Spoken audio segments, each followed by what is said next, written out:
Ladies and gentlemen, welcome to Talking About Balls. I am Justin George, flying the ship solo today. Kyle is, I assume he's going to be off every other week because of his bowling league. He's filling in for his father-in-law. I assume this is going to be the regular occurrence for the rest of the week. Just know that I am very petty, and Kyle, I want it on record right now, Kyle has not submitted his week 4 NFL picks to me. So, by rule, if he doesn't have them into me by tomorrow by kickoff, he gets 0, and I think there's no bye weeks this week, so he'll go 0-16 for the week. I'm just kidding. I will let him know to get me his picks in. If he does not get them into me by the end of the show, I'll have him post them on Facebook tomorrow. I'm actually going to text him right now because I'm starting the show and I just thought about it. I'm going to text him to post your picks in the chat or text them to me. Send them right now. See what he says. He's probably already half in the bag in bowling. So we'll see if we interrupt his game. We'll see what happens. If he doesn't get a 300 and it's my fault, I am happy to blame myself. I'm very excited about that. A couple notes. Nothing really going on here. Typical dad life. You know the drill. Last week, really didn't do much. Watched that shitty Thursday night game. We'll talk about that. Obviously, we're going to recap everything in the NFL. We're going to talk a little bit about the Guardians and the overall Major League Baseball playoffs with friend of show, Guardian Guy Greg. Guardian Guy Greg, Triple G, will be joining us, surprise guest. He watches football, but I know he's pretty much just a Browns fan. I don't think he really gets too involved in watching other games like I do. So I saved him the trouble of having to come on the entire show. Also, he's a bit of a hater of the BS segment, if I'm being honest. But with that being said, let me share the show, I should say. I really like the name that I gave this episode, Viva Las Vegas, because obviously Las, L-A-S, is how you say Vegas. I put Las because the Browns suck. So just a little fun play on words. Viva Las Vegas. I say the same thing every week, and I got this from my guy, Elvis Presley. For those of you that don't know, I'm a huge Elvis Presley fan, and he always was so great to his audience and nice. So I like to say thank you for watching to everybody. Thank you for watching. I'm just talking while I type because I'm flying solo. Again, normally this is where I could have Kyle fill the time, and I would be typing and sharing, and he would be sharing while I'm talking. But because I'm solo, I'm doing it myself, and that's okay. That is all right. We make it work. So not a whole lot went on last week, to be honest. I watched the game on Thursday night. Friday, not a whole lot. Came home. We ordered some pizza, hung out, got some shit done around the house. Saturday, same thing. Saturday, I woke up and my new shelving unit for my man cave. Once it's all finished, I'll post some pictures. But for the time being, I don't have anything I want to show because we're still have boxes all around my fucking house. But that's what happens when you move. I need to get more patience. Basically, I have no patience, and I expect us to be fully moved in, to have everything built, to have everything ready. And it's just not the case. So what happens is when you move, you have things that are scattered about. You have to rearrange. You have to get everything organized. You throw things out. You buy new things. You do a lot. It's stressful, but I have to have patience and understand that like we have the essentials. The baby's taken care of. We have everything that we could possibly need and more already. So it's not that big of a deal. But you know how it is. I'm texting Kyle. He said sorry. Sending in a second. I told him that I'm joking that he's going to go 0-16 this week.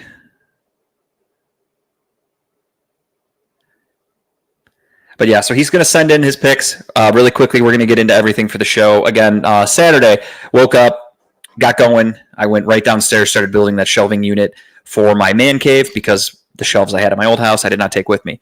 Oh, side note, I'm really into something that I know people are going to, there will be people out there that shit talk because I remember when I was drinking White Claws, that was a huge thing for Chipper.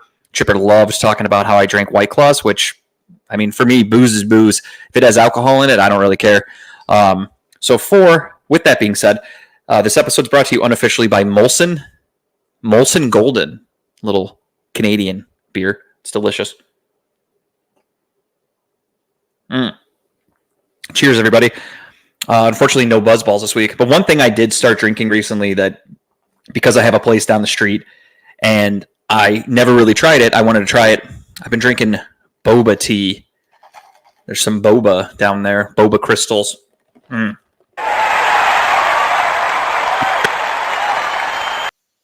Good nonetheless. So today we went out, we did some grocery shopping and all that shit. But back to Saturday. So Saturday I'm sitting around building the shelving unit all day, really fucking pissed off because I'm not going to lie to you. It had more styrofoam in it than I'd have ever seen in a package. It crumbled. It broke apart. It was sticking to the fucking shelves. It was just everywhere. So I'm covered in styrofoam. My downstairs room, we call it the den. The den is covered in styrofoam, just on the couch. It's on the carpet. It's on the hardwood. It's sticking to everything. The cats are running down there, and obviously I don't want them to eat styrofoam, so I'm shooing them away, trying to build this unit. And I knew going into Saturday that my niece and my sister-in-law were coming over to do arts and crafts with Tara and Teddy. Totally fine. At first, her husband was supposed to come, my brother-in-law, Con, and I find out before he's not coming. He's at home. He's watching a soccer game or something like that. I'm like, perfect. Not that I don't love seeing him, but perfect. I can continue to build this thing and get the basement settled. Or the den, I should say. And then next thing you know, Tara goes, okay, they're here. I'm like, all right. And then she goes, oh, I guess Con did come. Awesome. So in the middle of trying to build this thing, again, it's going to come off like I'm complaining about seeing people, but that's not the case. I don't mean it that way. But when you're in the middle of trying to build something, I didn't like being pulled away. So I had to go stop. I had to go upstairs. I had to entertain. No problem. I'm thinking, they have a young child. They'll be here for a couple hours, maybe. They'll do a couple arts and crafts. They're going to leave. Next thing you know, my front door opens. Who the fuck is this? My other sister-in-law and her children decide to come over. Again, don't mind seeing them, but unexpected that they were coming over. And now it turned into a full-blown family get-together. And then I'm like, all right, well, we got to get some food. So I order pizza for everybody, and they end up hanging out all fucking night. Again, not complaining. Just could have got a lot of stuff done. So then they leave. I go downstairs. I start building the unit, and I am very impatient. As I said earlier, I have yet to accept the fact that I can take my time. We own this house. We have a 30-year mortgage. We're going to be here a while. I have a lot of time to get settled in. In my head, I want it done today. I'm a very impatient person. So I stayed up till like 2 a.m. on Saturday building this thing, organizing it, putting some of my memorabilia on it, putting some DVDs and Blu-rays on it, select ones that I wanted to keep out. Just anything I wanted to put out on display, I started doing that. And then again, next thing you know, I look at the clock and I go, oh shit, it's 1:30 in the morning. And then the baby starts crying and I'm on duty over the weekend because I don't work weekends. So I then have to go upstairs, feed the baby. It's again 1, 2 in the morning, whatever. And then I get up first thing Sunday morning, and in my head I'm thinking, all right, I'm going to do more building and organizing and cleaning. And then I remembered my friend Steve. Shout out to Steve, Statistic Steve. He had a chili cook-off for the Browns game. Dave, what's up, dude? Thanks for checking in.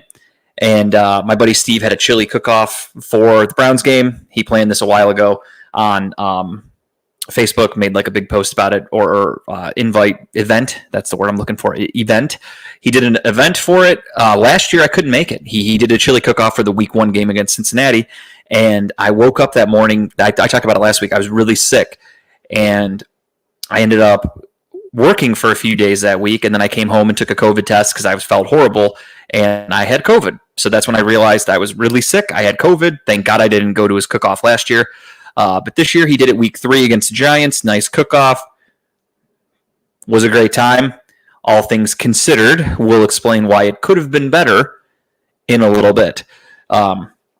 And then, yeah, that was really it. I didn't do a whole lot more after that. Monday, came home, did some cleaning, did some shit around the house. And yesterday was my Tuesdays and Thursdays are my home alone nights with Teddy. And I hung out with her, cooked some food. I went to Jaworski's Meats over the weekend, which was exciting. Jaworski's Meats is a local butcher shop here in Middleburg Heights. They've been around for God knows how long. They have great meat. That's what she said. And they have liver. I won't say I like liver. Liver is an acquired taste. I don't mind it in certain, depends on how it's prepared. So there's a lunch meat called goose liver, which is like a soft, I'm assuming it's made out of livers from geese. I don't know. I just assume that. Ate it all the time when I was a kid. Had no idea what it was. Has a very unique taste, but I loved it. Then I got older and I tried real liver. And again, if you don't prepare it right, it's a very tough thing to eat. I've had chicken liver, I've had calf liver, I've had beef liver, I've had all kinds of liver. What got me into liver recently was a waiter check, please. What's that from? Not Sleepless in Seattle. You've Got Mail. You've Got Mail. That's it. So what got me back into liver, like actually eating liver, not goose liver, was the Liver King. I'm sure you guys have all seen him. He went viral for a long time, and then he got outed for being a roid head. All of his posts were always like, oh, everything I do is natural. I'm one with the earth. I just eat liver and bone marrow, and I eat all this raw shit. And I'm not going to lie, he looked fake as fuck. Like, you could just tell from looking at him, there's no way he was natural. However, he got outed for being a liar.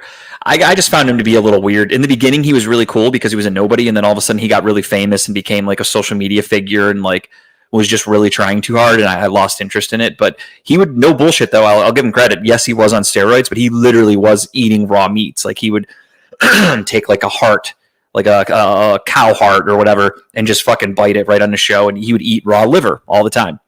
However, he was kind of a little bitch about it, so his little meal would be raw liver, but he would chop it up, cube it up, and he would put it in with honey, so he would have a little extra flavor to it. So liver by itself, again, very acquired taste, hard to explain. It's kind of metallic.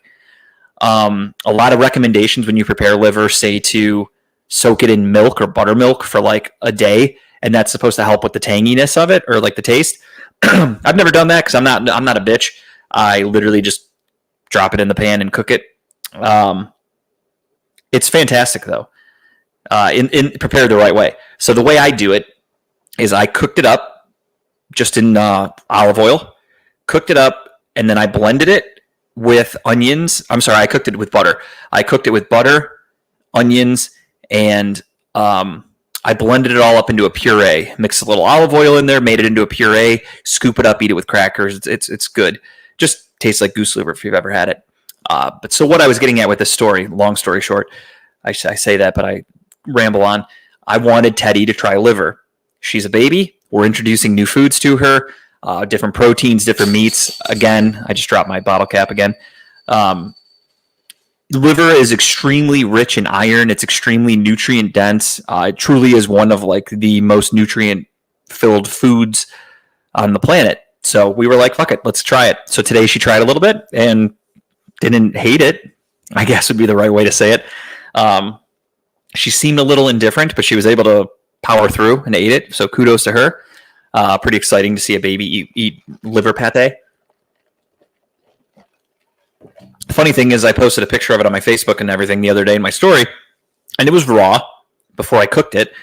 And I've tasted it raw before because of Liver King. So I went to Jaworski's, I bought raw liver, took a bite out of it.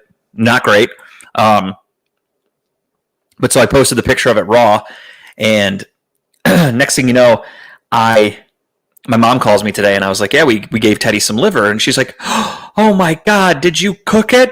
I was like, what? Yes, of course I fucking cooked it. Why would you think I wouldn't cook it? And she's like, well, I don't know. You posted the picture of it raw. I'm like, well, I'm not going to feed her raw meat. That's absurd. She's a baby. So the fact that people think I'm giving my child raw liver is outrageous. It's not happening. But we cooked it up. She ate it. She was a trooper. Ate it like a champ. It was delicious. Then we went grocery shopping today and got some boba tea. I had to drop some stuff off at UPS.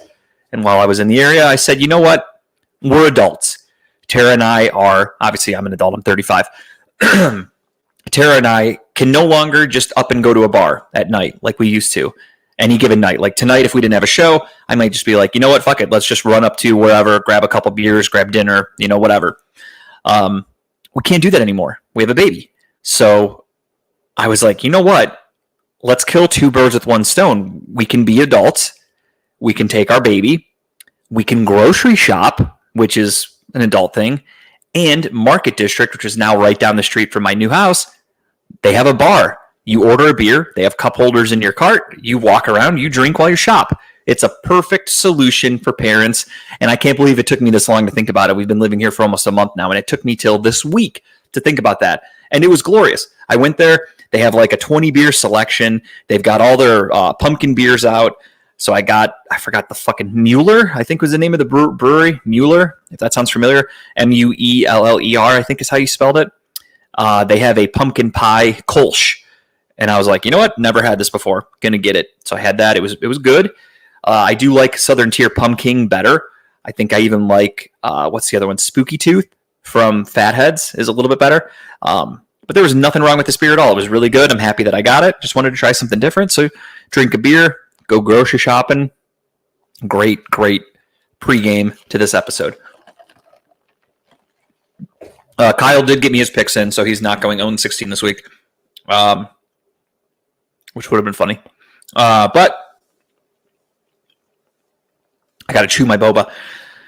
We have his picks. We'll do all that at the end. Around 8 o'clock, as I said, we are going to have Triple G on here. We're going to talk about the postseason for baseball coming up. Guardians, congratulations to them, have officially locked up their bye. They're either getting the 1 or the 2 seed, but they definitely locked up one of the two, which is fucking awesome. Really cool for a team that had the lowest of expectations, truth be told. What's really helping is the Orioles are playing white hot, and they're playing the Yankees right now. So they're up 3-0. The Orioles are over the Yankees, and the Guardians are currently up 1-0 over the Reds. Early, only 1-run lead, but still huge. Would love to get into that 1 seed, because I'm not going to lie to you. We'll talk about it with Greg later. But I'm not going to lie to you when the lineups currently, who we might end up facing if we get the 2 seed, are some teams that I don't really want to face, if I'm being honest. So we'll talk again more about that with Greg.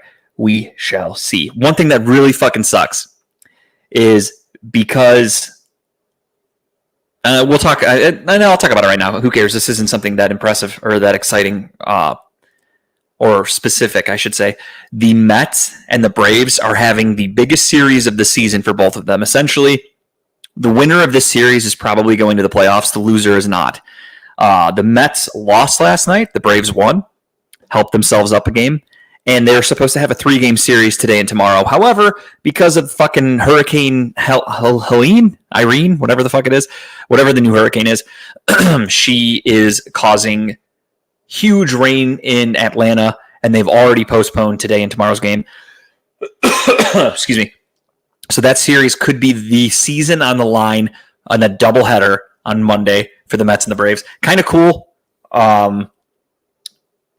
Chipper loves the Braves. So for that, I would like to see them lose because that's funny. But my friends who are New York fans who like the Jets, the Mets, and the Knicks, I hate their teams with a passion because they're my friends. So I really, really, really want the Mets to lose. I think it would be hilarious. I would love it to rub it in their face. And I'm absolutely looking forward to them losing the series against the A's or Braves. I'm sorry, and we'll go from there. You're rooting for the Mets, not me. Can't do it. I am 100% against the Mets only because of my friends. They are ruthless. I'm ruthless. They're ruthless. We shit on each other's teams and cities so much that like there is deep hatred. Like I'm not fucking with you when I say this. I rank it like this. My most hated teams in football, at least, will start there. Steelers, number 1. Ravens, number 2. Honestly, I think I'm going Jets 3. Bengals 4. That's how much I hate them. They have taken over a division rival. And the reason I say that, especially the Bengals could change, but the Browns have actually had pretty good success against Joe Burrow and the Bengals. So to me, it's not really like a horrible grudge, a horrible rivalry. That's the word I'm looking for. Mets versus Indians in the World Series. Let's go. Nope, I don't want the Mets to even make it because then they would still be like, well, we made it to the World Series when we were 15 games out in July or, whatever. They would have some weird silver lining. My Mets friends, they're fucking crazy with the shit they come up with, even with the Jets. The Jets, for those of you that know, they're 2-1. Their schedule has been fucking cake. They played the Niners week 1. That's not cake. I get that. Week 2, the Titans. I predicted a blowout win. They struggled and almost lost. Week 3, they played the Patriots, who the Patriots did beat the Bengals week 1, but as you guys all know, the Bengals aren't very good. And the Patriots are one of the worst teams in football. They are projected to possibly win maybe 4 games, and the Jets beat up on them. And I'm not kidding you. In my group text, you would have thought the Jets just won the Super Bowl. That's how excited these guys were. It was fucking bananas. And I always make the joke to them about how shitty the Jets have been for the last 15 years. So I'm always like, yeah, you know what? I guess if my team sucked for that long, I would be that excited too over, a regular season win. Every win counts when you don't see that many. I just talk so much shit to them. So I get it. They're excited. They have Aaron Rodgers. They're 2-1. But you beat the fucking Titans and the Patriots. Let's be honest. And then this week, they got another real fucking hard one against the Denver Broncos. We'll talk about that later. All right. I was trying to avoid talking about this at all costs because I'm upset. Doing the show on Wednesday is probably a good thing because it gives me a little bit of time, and it's the rule that the Browns have. Kevin Stefanski's rule. He says 24-hour rule. The game ends, you watch all the tape, you work on, whatever, you figure everything out, and then you get ready for next week. Forget about that game. 24-hour rule. That helps. So the Browns took on the New York Football Giants on Sunday. And for those of you that follow the NFL, which I assume if you're watching this show, you're an NFL fan, the Giants stink. Giants were 0-2. Giants were not a good football team. Danny Dimes, not a good quarterback. Turns the ball over a ton. He is extremely overpaid.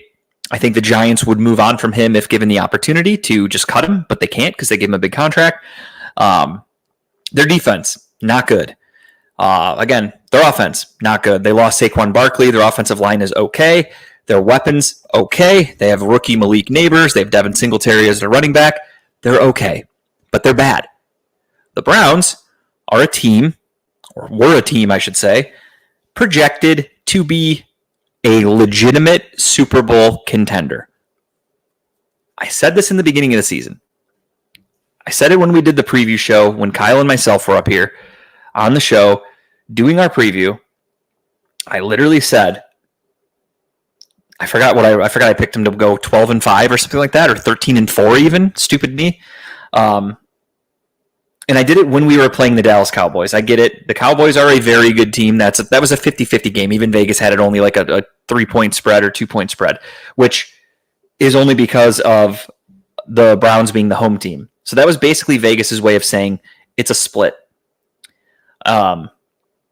However, going into the game, again, I thought this was week 1. I'm backtracking a little bit here. If you're a legitimate contender, as we thought the Cleveland Browns would be, then you should be able to beat the Cowboys or at least be competitive. If we would have lost on like a last-second field goal or, whatever, if it was a close game, if it was a battle back and forth, if we could keep up with their offense or if it was a defensive battle because both defenses are playing well, so be it. It was an ass-kicking. Both sides of the ball. Defense didn't look good till the second half because the Cowboys, and that's the other thing too, a lot of fans try to find silver linings, and I get that. A lot of Browns fans tried to find the silver lining with the, what's it called? What's the word I'm looking for? They tried to find the silver lining with the game because they go, well, the defense looked good in the second half. Dak Prescott didn't really have a good game. He didn't have to. It was a fucking blowout.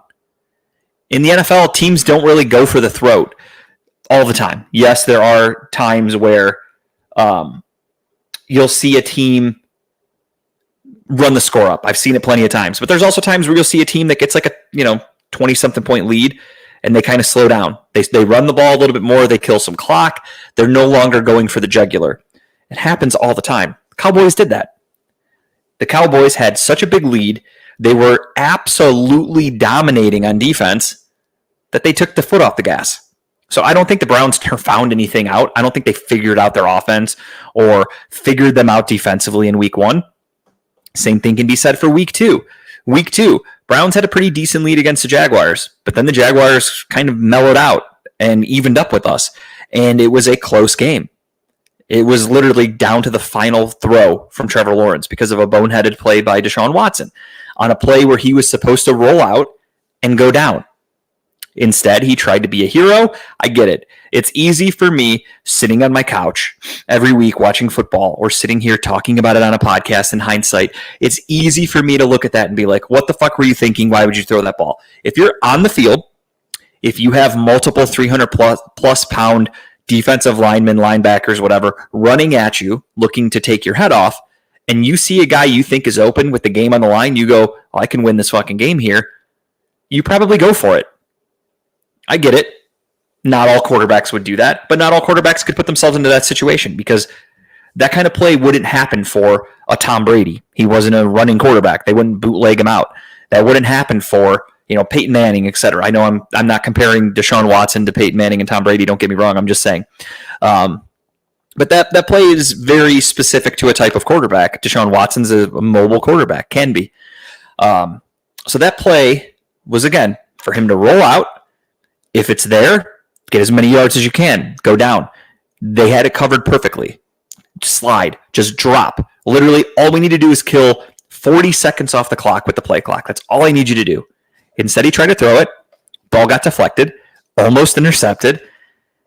And it luckily wasn't. Hit the ground. But the clock stopped. Had to punt.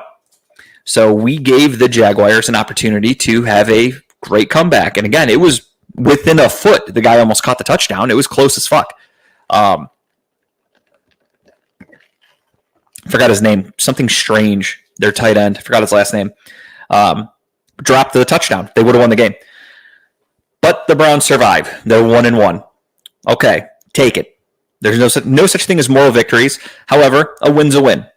So you're on the right path. Your offense didn't look great. Your run game still stinks. Your defense did look good, but you played the Jags, who are now at, fast forward here, spoiler alert, they're 0-3. Jags aren't very good.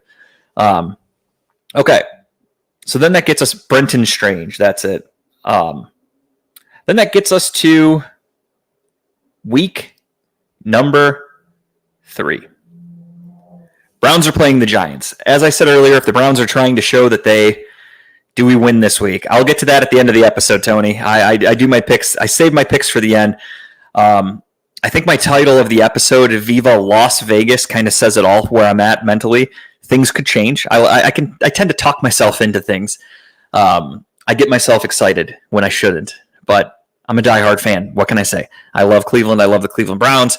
I want them to win every week. If I could go with my heart instead of my gut, I would have them go 17-0. I would pick them to win every week because fuck it. But because we do play for something. We do our picks. Kyle and I are, I'm not going to lie to you, we're like 3 years behind on punishments right now for our picks, but that's okay. If anything, what we could probably do is just call it a wash because I won 1 year and then Kyle won. So it's an even split. So rather than figuring out punishments, we could probably just call it a wash and start over now that we're at a new facility, or not even a facility. We're no longer with Redline. So, look at it as a clean slate. I'll talk to him about that next week when he's on the show. But for now, there's, punishments to be had. We'll think about that. But yeah, when I make my picks, I try to go with my gut. I really do. And week 1, I took the Browns to beat the Cowboys, but in a close game. Boy, was I fucking wrong. Excuse me. However, Vegas was really wrong. Vegas had the Browns as a favorite. That game wasn't even close. It was a fucking ass whooping. But Vegas had the Browns as the favorite. Mind-boggling to me how off they could be. Then you go to the Jacksonville game, I believe, going into that game. I think the Browns were technically the favorite, even though they were on the road. I believe. They won. Okay. And then against the Giants, they were almost a touchdown favorite. It was -6.5. They were a full touchdown favorite to beat the New York Football Giants. That's how bad the Giants are. That's a lot in football. It may not seem like it. If you actually look at the scoreboards, yeah, you see a lot of teams that win by more than 7 points. Happens all the time. However, in football, for that to be a spread from Vegas, that's a lot. That's a lot. So they were given the plus 6.5 for the Giants. Hopefully a lot of you out there took it. I didn't even look. Their money line was probably through the fucking roof. Like, it would have been like plus 300 because Vegas did not expect the Giants to be able to win this game. Lo and behold, the game starts off. So I'm on my way to Steve's, running late. Not gonna lie to you, running late. I guess that's actually no. My weeks are off. I got that confused. Never mind. I digress. So Steve invited us over for his chili cook-off. We're getting ready at the house. I realize it's 12:20, maybe even later. I'm like, we got to go. He lives in Berea. It's about 15 minutes from our house. And I had to stop because I told him I'm not bringing any chili. We don't really eat chili in this house. Nothing against it. It's just not a dish that we make often. So we don't have like a special recipe. These people were bringing like their own favorite personal recipes with, spices and meats and chili and shit like that, or and hot, peppers and shit. Some were spicy, some were not. There were probably like 5 or 6 different vats of chili. I told him I'm not bringing any chili. We don't make chili, not a thing for us. So I said I'll stop and grab a dessert. So on the way to his house, I got to stop and run to the store and buy some shit and then drive to his house. I'm in the car. Kickoff happens. We're give or take 5 minutes from his house.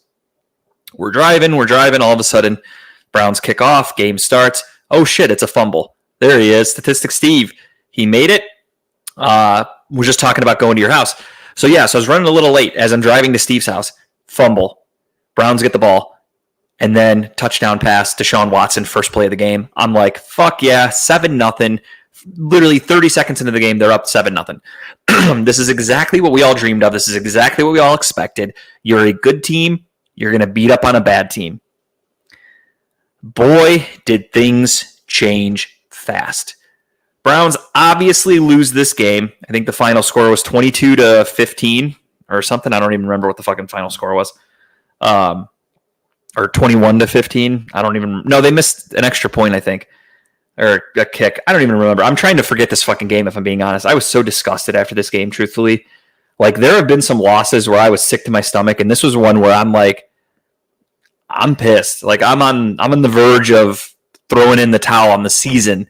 That's how bad that game was on Sunday. 21-15. That's right. So the Giants, I don't know what the Browns are doing. And again, blame can go everywhere. It really was, Steve. This game broke me, I think, early, week 3 into the season. So the blame, of course, is going on to Deshaun Watson. Everybody and their brother calling into the radio station because, again, Browns fans are stupid. And most football fans in general, deflating is Brady's balls. Worse, honestly. This took all the air out, not just a little bit.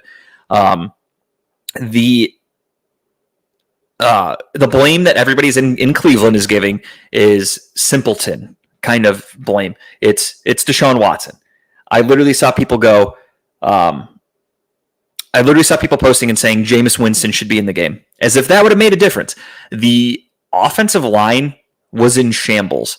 Jedrick Wills, let's backtrack. Saturday, before the game, after practicing all week and looking like a lock to play, as we talked about on the show Wednesday, Jack Conklin ruled out with a hamstring injury. Out of nowhere gets this hamstring injury and is now missing the game. Jedrick Wills, who did not practice all week, all of a sudden is healthy enough to start. Quote unquote, healthy enough. So he starts. So our starting offensive line for this game on Sunday against, again, the Giants, they suck on paper, but their team is decent. Or not on paper, I'm sorry. They suck record-wise and statistically, but on paper, they have a couple talented players. Their defensive line is Brian Burns, who is a damn good defensive lineman. Dexter Lawrence, damn good defensive lineman. Kayvon Thibodeau, first-round offensive lineman, only in his second or third year in the NFL. They have some good players on that defensive line. The rest of the defense, Our offensive line was Jedrick Wills at left tackle, Joe Bitonio at left guard, as usual, Ethan Posick as usual at center, right guard Wyatt Teller, right tackle DeJuan Jones. Okay, you're looking at this and you're going, that's a starting 5 offensive line. That's an offensive line that any other year you're looking at that going, no problem. This is one of the best offensive lines in football. Boy, did they not play like it. part of me is wondering, is this because of Bill Callahan? Bill Callahan is no longer with the Cleveland Browns. We, of course, let him go to be on the coaching staff with his son down in Tennessee. I didn't think it was going to be that big of a deal. I really didn't. I thought Callahan was here for years. He taught these guys so much that that knowledge has been instilled. It's not going anywhere. They're going to be fine without him. They will just now have a new head coach, or a new position coach, but they'll be fine. They learned so much from Bill Callahan. Now I'm thinking about it from a non-fan perspective, and there's a lot that I can think about. Not only do we not have Bill Callahan, we also have a brand new offense with Ken Dorsey. So everything Bill Callahan taught them for the offense that Alex Van Pelt and Kevin Stefanski ran is out the window, because there are now new blocking schemes. There are now new play designs because you now have Ken Dorsey running the offense, or designing the offense, I should say. So you have Ken Dorsey designing the offense. You have no Bill Callahan. You've got Andy Dickerson, who was, I don't even know, was he let go from the Seahawks, or did we just hire him away? I don't remember. But the Seahawks have never been known for having a good offensive line, let's be honest. When's the last time you could think of Walter Jones back in the fucking 90s? When can you think of a good Seattle offensive lineman? Exactly. So, offensive line was terrible. There were more pressures on Deshaun Watson. Sorry, I'm chewing this boba tea. He was sacked 7 times, I think was the final number. Sacked 7 times. He has the most... Yeah, Seattle has a decent offensive line this year for sure. Now that Andy Dickerson's gone, it's fucking weird how that works out. He has the most quarterback pressures and hurries in the NFL by a mile, which is ironic because I think second place is the Titans, which is Bill Callahan. So kind of funny. The Browns lead the league in drops. Amari Cooper did find his stride. He had 2 touchdowns on Sunday, and both, well, at least the first one was a phenomenal catch. He had some really nice catches on Sunday. So he looks to be back. But without Bill Callahan, with Ken Dorsey running this offense, I don't fucking know what to make of this team. They are bad. They are not on the same page. This is something I don't think, what's the matter, you Cleveland Browns, my little Italian man. I don't understand. I can't pinpoint it. I'm at the point where I've been a Deshaun Watson defender for a long time, and it's not just him, but I am ready. I'm on the cusp of giving up on that, and I'll eat it. I'll own that.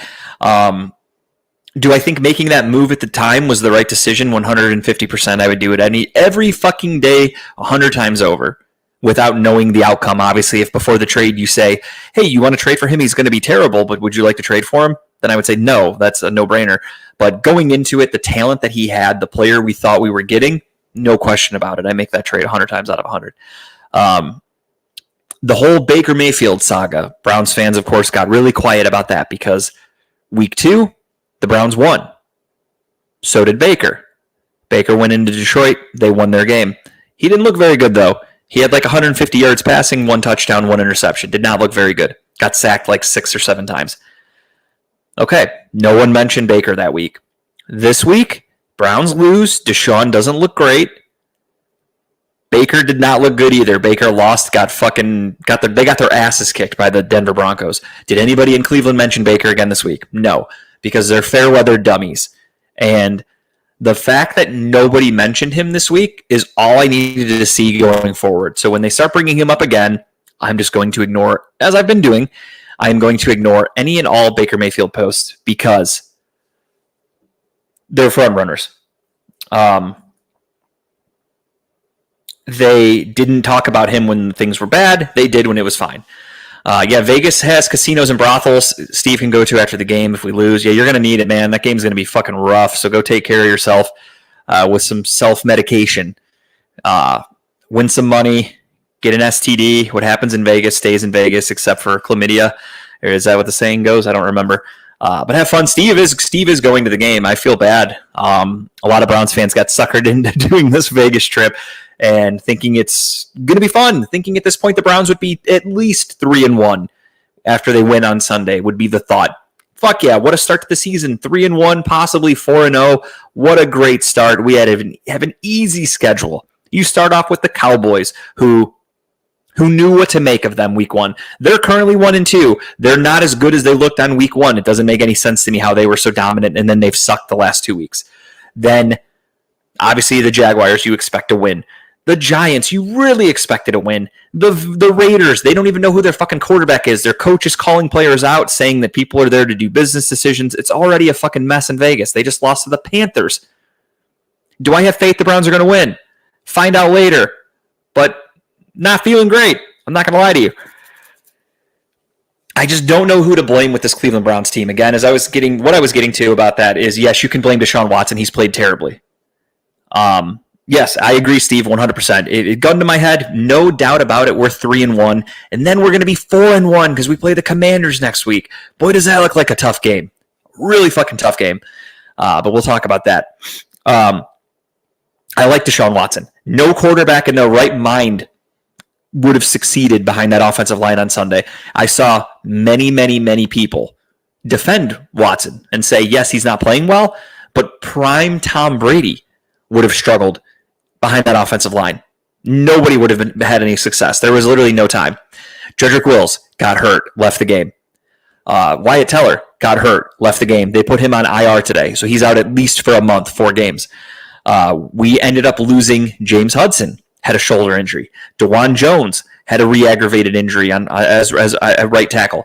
We at one point had to move Joel Bitonio to left tackle, Ethan Posick over to left guard, center, we had to put Nick Harris, and right guard, we had to put, Zach Zinter, the rookie out of Michigan.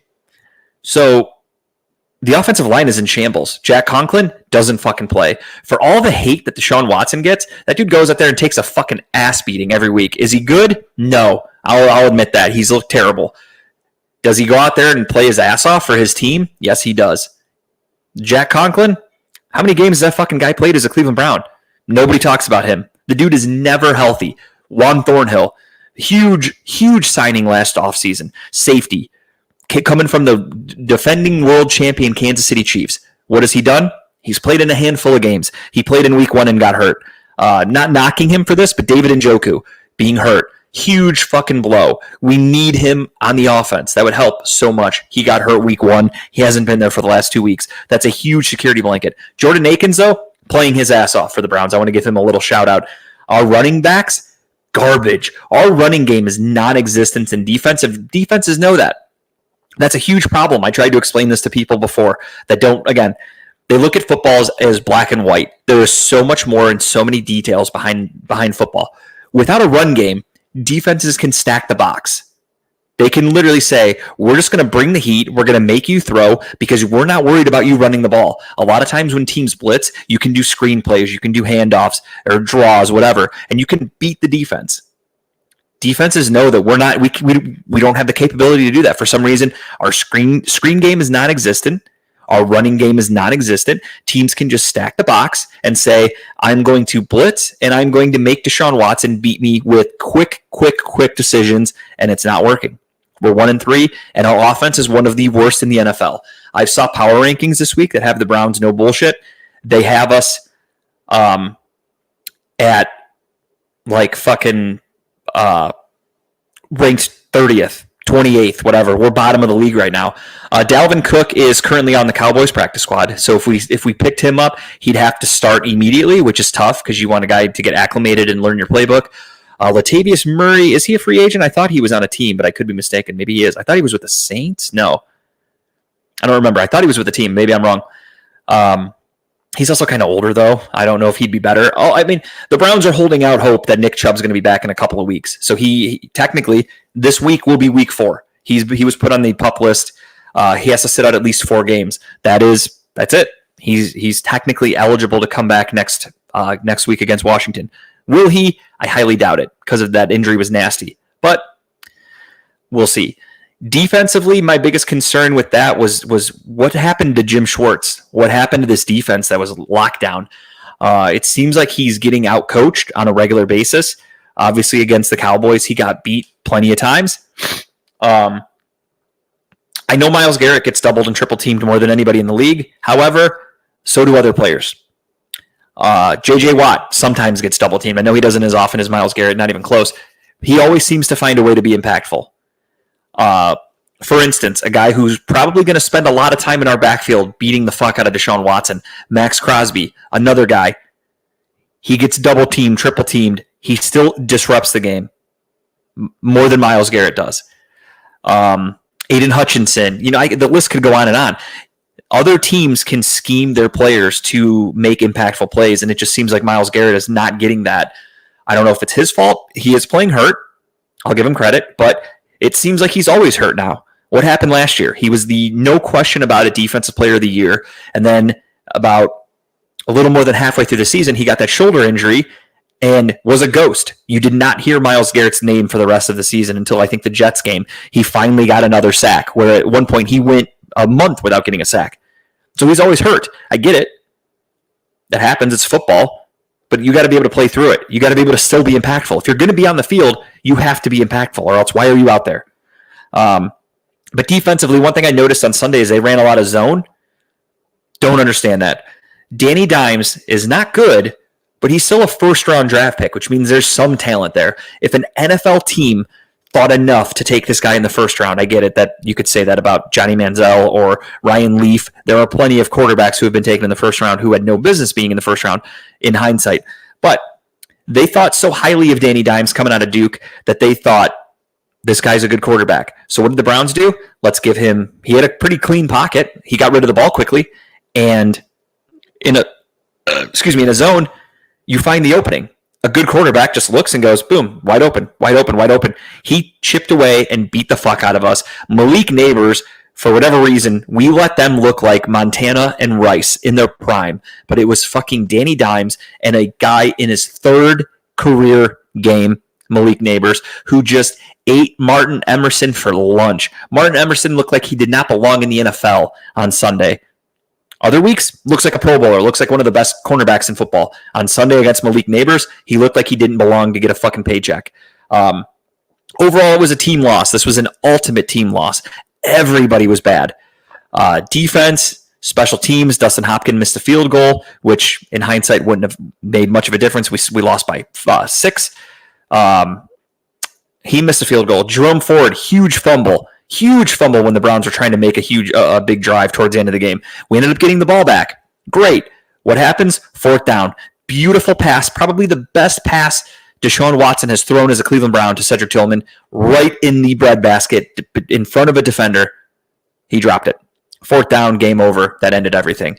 When you watch it in real time, you look and you go, why the fuck would he throw that ball into that coverage? Then you see the replay and you go, holy shit, it literally hit him right in the stomach or chest, whatever, right there in the sternum.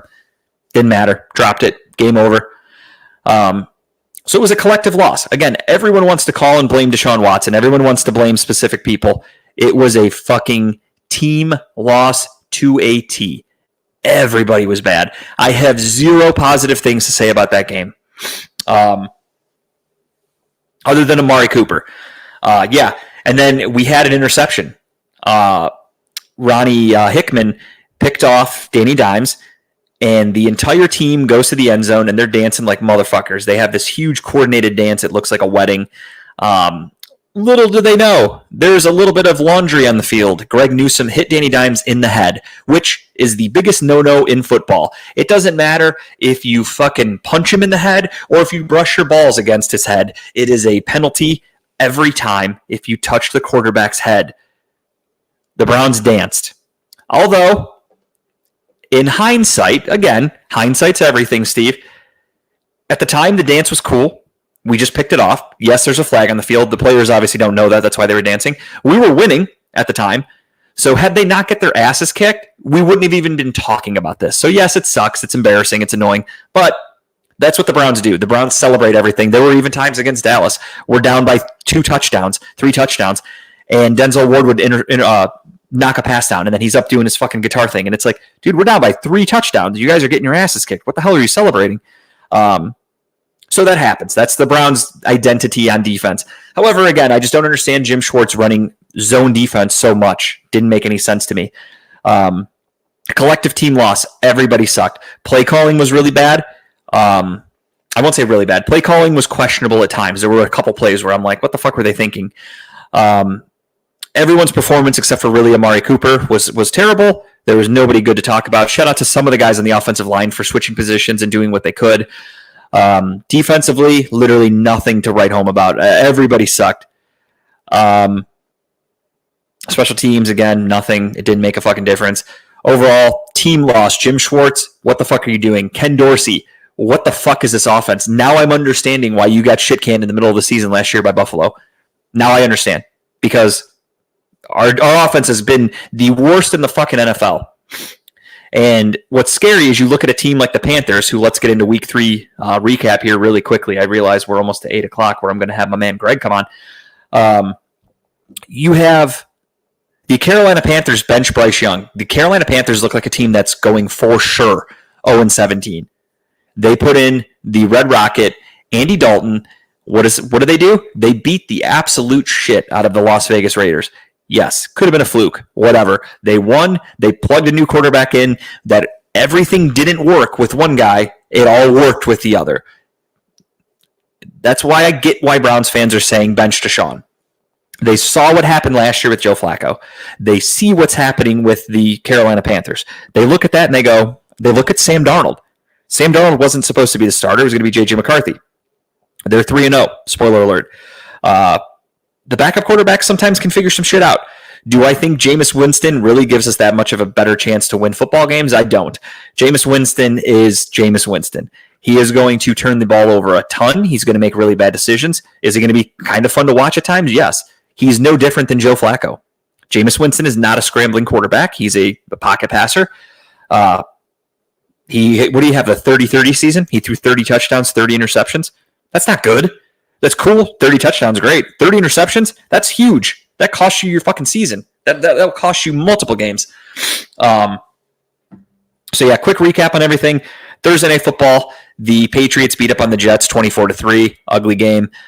Eagles barely skate by the New Orleans Saints. Nick Sirianni is begging to be fired. He passed up like 3 field goals in that game in a very tight game, low-scoring game. At one point, the Saints were winning 3-0 for like 2 quarters.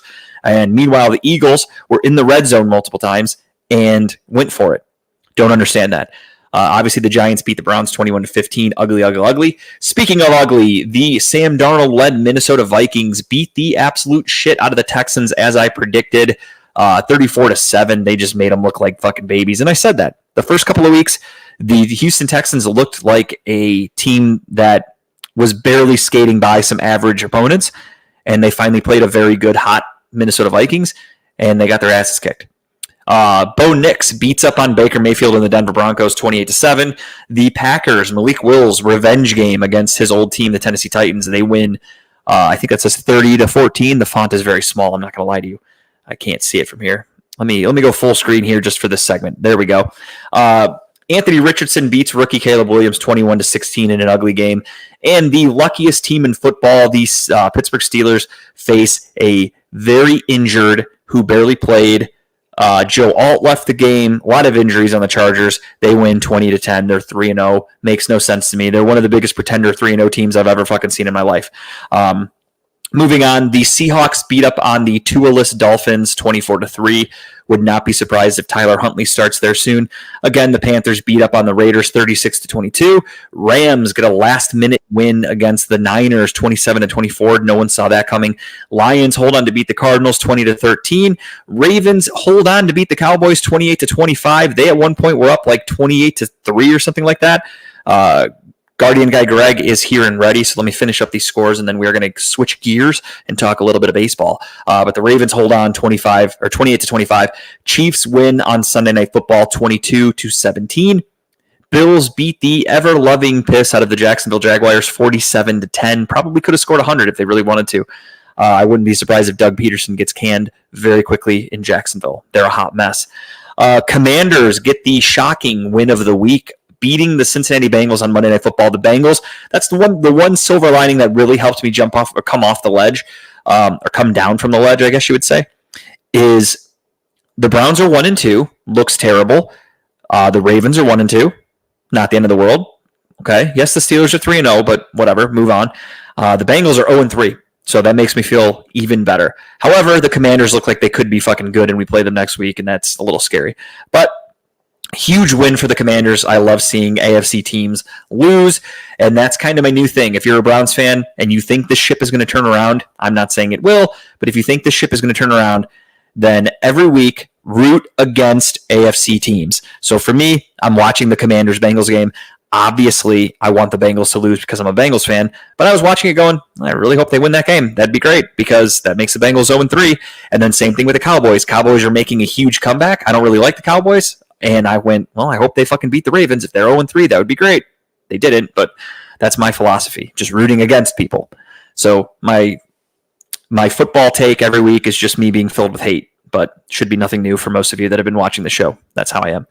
All right, Guardian guy Greg is here. We are ready to talk MLB playoffs.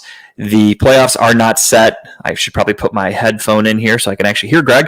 The playoffs obviously are not set. There's still games today, this weekend, and then as I mentioned earlier, the doubleheader on Monday to possibly determine one of the wild card spots in the National League. So with that being said, let's introduce Greg. Greg, how are you? Pretty good. How you doing? Hanging in there, dude. Not too bad. Getting by. How was pinball today, by the way? That was pretty good. Played well. Was it a tournament, or was this just like a weekly thing, like a league? This is week 1 of Pinball League. Week 1, okay. Kid Force Pinball on the Square in Berea. So it's open. I think, this one's an 8 or 10 week league. New players, it's free. Okay. If you want to play some pinball, free entry, but you do have to put coins in the games every week. Well, that's where they get you. It is how they get scam. Yep.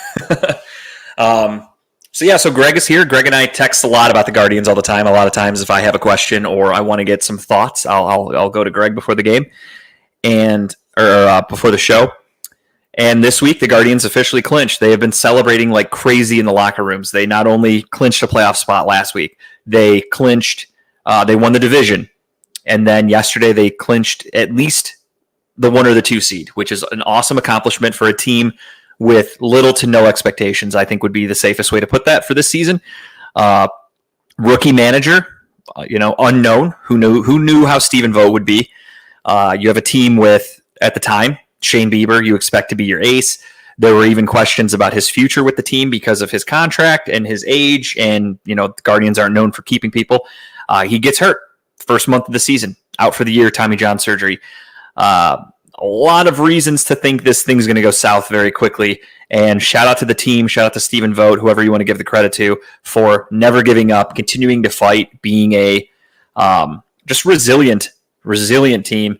And they had a couple spots in mid-season where a little bit of a losing streak. They let the Royals kind of catch up, and I'm looking at it going, shit, this is where it all falls apart, and they found a way to right the ship. So I know you're a huge Guardians fan. You bought your playoff tickets out already. What are your thoughts on this season? I'm assuming all positive as well.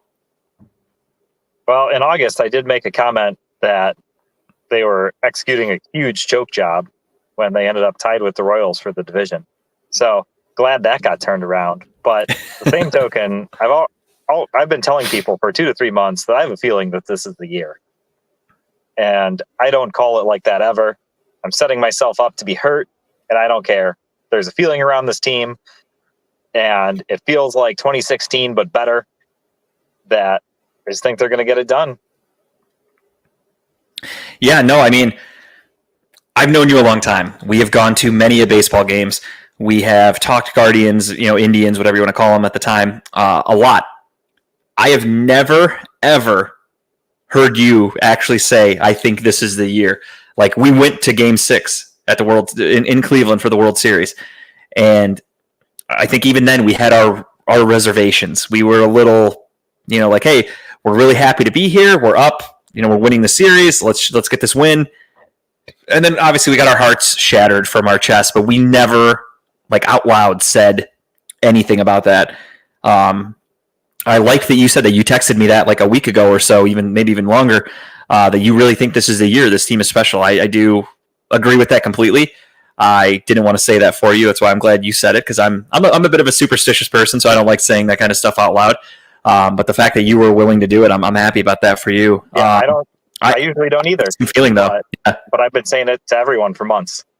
I'm going on record. I mean, the number one thing that helps you in the playoffs, obviously your offense needs to get something, but it's going to be usually pitching duels. Most playoff games or series they come down to a few pitches here or there. A lot of times you need to rely on your bullpen. Guardian strength. They have the best bullpen in baseball by a mile. I think I read today that by some reliever value metrics, like win probability added and a couple of those that try and measure how good relievers are, right? Because their impact is tough to quantify. But by a lot of measures used to measure bullpens, they could have the best bullpen in baseball ever.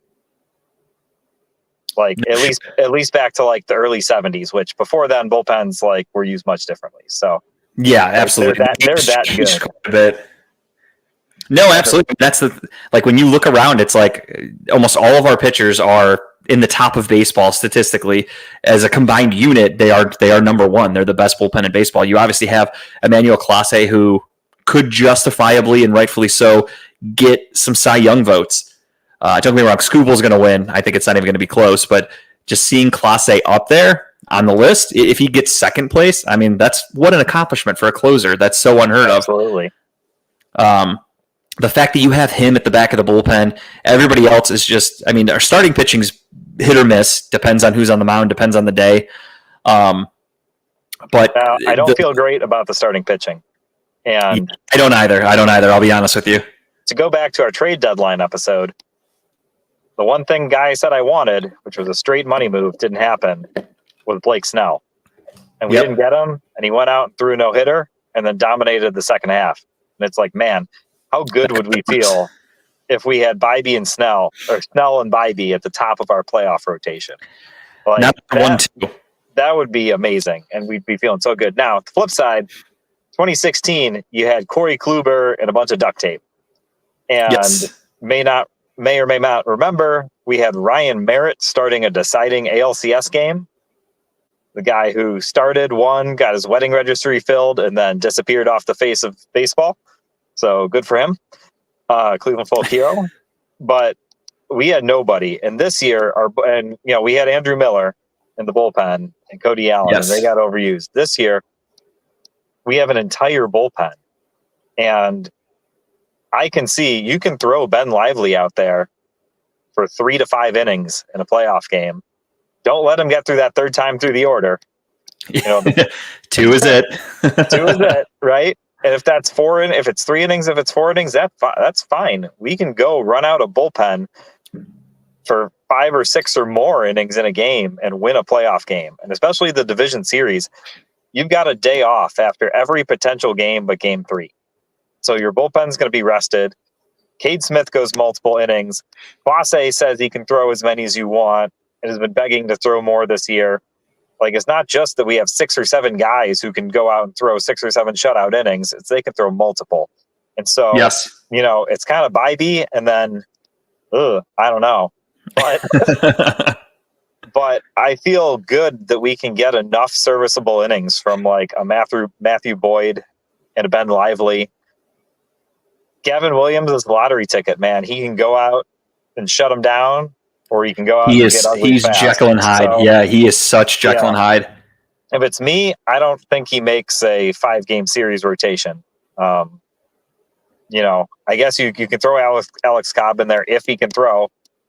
Yeah, who knows? Go back to the trade deadline. Hey, he could be good if he can actually pitch. He hasn't, but Bybee for sure. And then I feel like between Lively and Boyd and maybe Cobb, you can get enough innings to get it to your bullpen, and they can just bring all these games home. And I do think a sneaky improvement. Our lineup's really been lengthened, especially since Lane Thomas has started to hit. And Manzardo's He's back been up. so hot. Yeah. And Manzardo's back. And I'm back. There we go. So our top 6 is really good. This is the first time, you've got, hopefully I'm gonna say Kwan's good. He finally got the injured list he needed. You could tell he was hurt. You could tell he was trying to play through it. You could tell it wasn't working. So yeah, I think it's safe to say he's healthy. Did you happen to see how he did today? no, He hit a home run in his first at bat. Oh, perfect. Yeah. That's awesome. Yeah. I like seeing that. Yeah, we need good Quan. But, I mean, between, if you go him, Manzardo, Jose, Josh Naylor, Lane Thomas, and then Jimenez has been hitting the ball pretty well. That's a solid top 6. And then you have a platoon, a Big Christmas, and even Will Brennan's been crushing right-handers. They hold down the 7th spot. And then, yeah, Bo Naylor has been playing well. And for an 8, he's not bad. He's been getting some big hits. And that just leaves the 9th spot as, maybe Rocchio or whoever. So, I mean, that's not like a world-beating lineup. But besides for the Dodgers, who have no starting pitching either, nobody has a world-beating lineup. I mean, the Yankees is 2 guys and everybody else. That's it. Just try to avoid Soto and Judge, and you have a really good shot against the Yankees. Yep. And that's a deep lineup that we have since Thomas has come around. So I think they're set up well, and I think the division series format really helps them. You got to hope the wild card series is a sweep, because that means the team that we play burns their number 1 and number 2 pitcher in the wild card, and they need max rest, and they have to start the division series with their number 3 guy, and then either a 4 or a 1 on short rest. And the stats of guys that definitely plays in our favor. Aren't good, right? So even if it's not a sweep, even if it goes 3 games, they're still starting with probably a 4, and the number 1 can't pitch twice. So that really helps. I don't know. I'm seeing ALCS. I'm having visions of Manzardo just dropping balls into the short porch in Yankee Stadium, and that dumb short porch actually working out for us for once. With him and Naylor just dropping balls in there and avoiding Judge and Soto. I mean, they're easily beatable. And oddly, they have home field advantage. They have a worse home record. The Yankees have a worse home record this year than away. I didn't know that. Yeah, I did not know that. They're actually worse at home than away. So them having home field isn't the end all be all, and we actually have a couple of lefties that can just drop balls into that short porch. So, yeah, absolutely. A little interesting thing I heard yesterday. I like to listen to the games when when I'm cooking or whatever. I was listening to last night's game, and Tom Hamilton had a pretty interesting little nugget about Brian Rocchio, which he's like, you look at the batting average, and he's batting like 150 or something like that. He's over 200. I meant like over the last month or so. He's batting 180 or whatever. It's pretty bad. Cincinnati just broke up a no-hitter. I didn't even know we had a no-no going. Damn. I just happened to check the score. But he was talking about Rocchio, and he said, Rocchio's average is down. And he goes, but Rocchio has 20 RBI. So, yes, he's not getting hits, but he's getting people home, which is all you can ask for. If you're not going to be able to get on base yourself, if you can bring somebody home. So, I do really like this lineup. I like this team. I like their camaraderie, just the way they get along. Everything looks great. A local radio station here, 850. I know you're familiar with it. They talk with Albert Bell regularly. He still is super involved in baseball, watching it, giving his thoughts. And I agree with you when we were talking a little earlier about Stephen Kwan, and they asked him, they said, who do you think is the biggest key to this team in the playoffs? And he said, it's Stephen Kwan. He goes, that guy is your leadoff hitter. He needs to set the pace and set the tone for the game, and you need your leadoff hitter to get on base. And the fact that Kwan came back, and again, this first at bat in the first inning, hits a solo home run is a pretty great start and a good sign that back is hopefully healthy. Here's another Albert Bell nugget for you. I've been told by Bobby DiBiasio, who would know, longtime VP of communications and PR for the team, that he talks to Albert Bell regularly because Albert Bell can watch his every game, and he pretty much calls Bobby D every game. And no shit. Half the time, and he's like, hire me as a coach. I can come down and straighten these hitters out. And I would love that. That would be so cool to see Albert Bell back in the dugout. No, Bobby D's like, I lived through too many smashed thermostats and smashed lockers and smashed bats. He's like, Albert has a bit too much of an explosive personality for a coach these days. Yeah, so, I could see that. But you got to love, he's heavily invested. Really is. Kyle said hello. Kyle said, Greg, great person to jump in. Miss you both. Hello, Kyle. Hope bowling is going well. Cincinnati has scored. It is 2-1, I think. They're doing an official scoring ruling pending right now, so we'll see. So let's get – are you good on the Guardians? You got anything else, or are you ready to – I have one thing that worries me, and I'm slightly worried by the rotation, but I feel a little better today. The only thing that could worry me on this road to the championship is if Miles Straw is somehow on the playoff roster. When they called him up, when Quan went out, and, called up for base running and defense, promptly got picked off first base. Did you hear what he said? No. So they asked him what happened, and he goes, "Well, when you're a base runner, you kind of look for things on the field." And he goes, "And I would look for a specific blade of grass to know that I was far enough out." And he goes, "And I spent my whole season this year down in Columbus, so being up in Cleveland, I didn't really have that same." Like, he blamed it on not being able to judge the grass. That, I swear to God, that's what he said after the game. Not in so many words, but he basically just said that, like, in Columbus, he would look for a specific blade of grass to know that he was good enough. He had enough of a lead to where he could get back, but whatever. And said that in Cleveland, it was a little different, so that's why he got picked off. But people who lived through 2016 probably remember bottom of the 10th, 2 outs, our last hope coming to bat, the last man on the bench, Michael Martinez. He of the 103 or whatever it was batting average, and you knew it was over. And I didn't even know it was that high. Maybe it was 095. Maybe he was under 100. I don't even know. The dude couldn't hit. And that's been my nightmare when Straw got called up. I'm like, man, they're going to keep him at the long end of the bench, and he's going to be. And the problem is, you put him as a base runner defensive replacement. That means he can hit again. And we saw it in the St. Louis series. He was brought in as a defensive replacement. We were down 1 in the 8th with a runner on second and 1 out, and up comes Miles Straw. And you're like,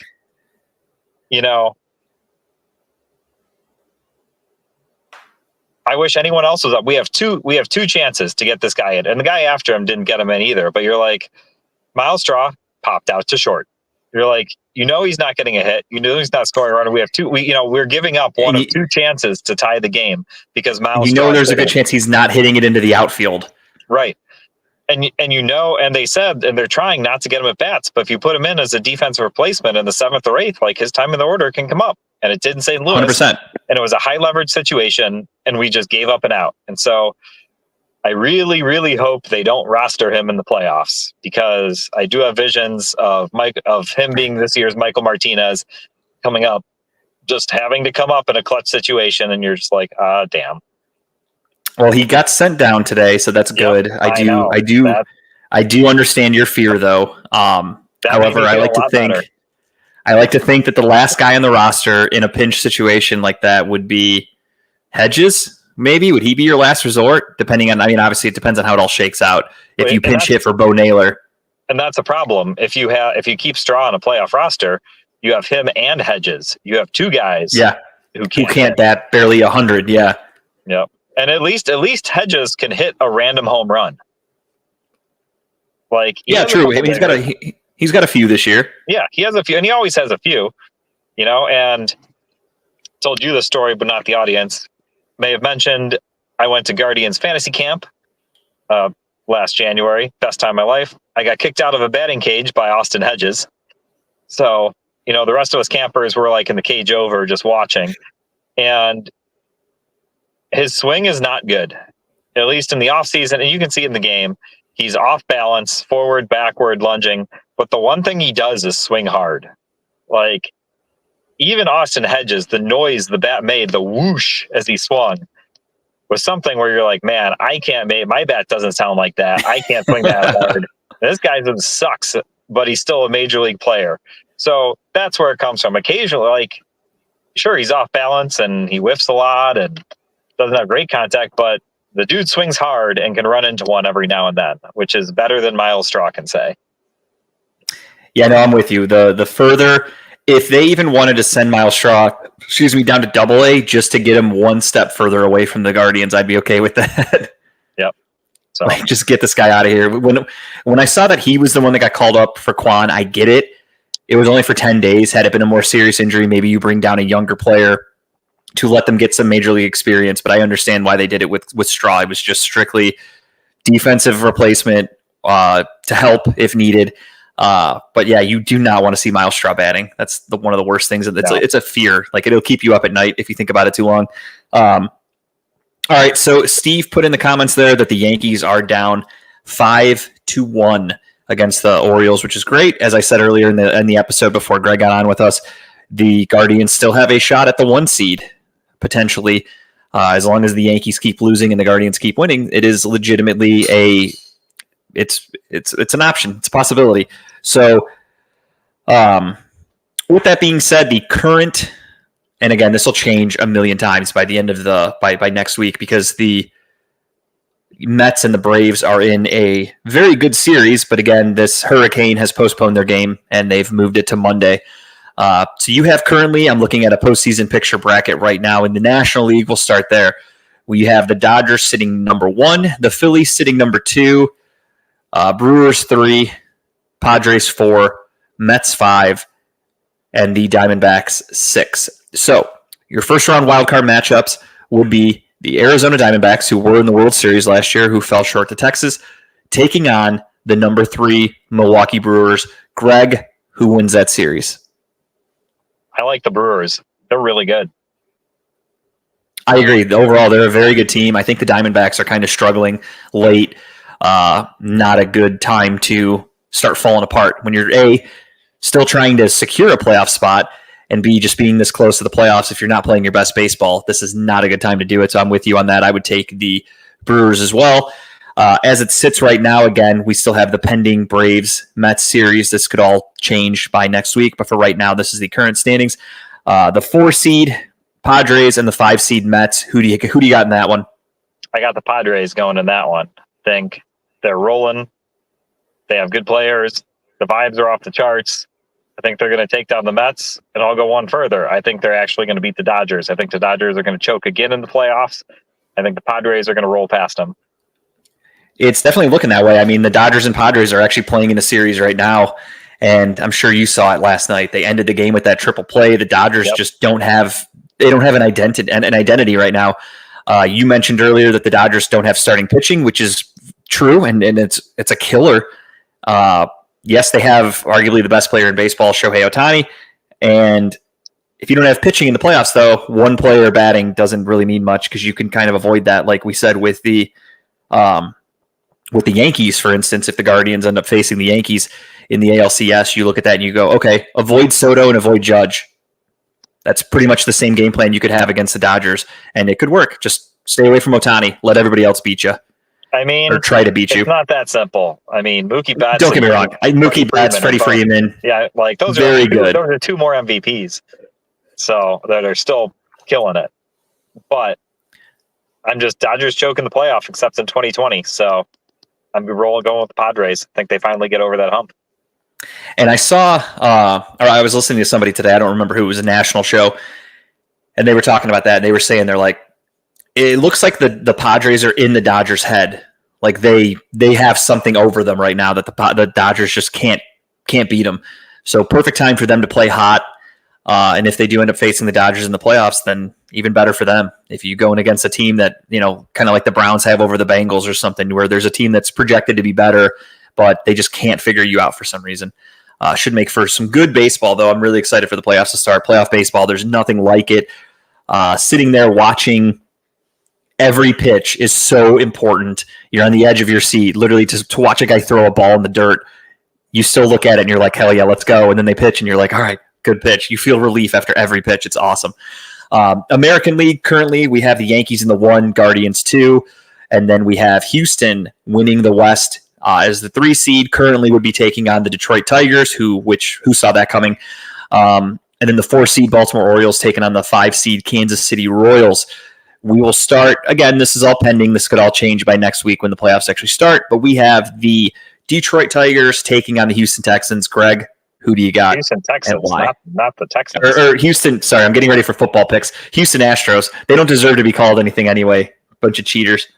So I'm going to cheat a little bit in the spirit of the Astros and say the Royals are in free fall and the Royals drop to the 6th seed. especially since the Tigers get to play the White Sox to close out the season.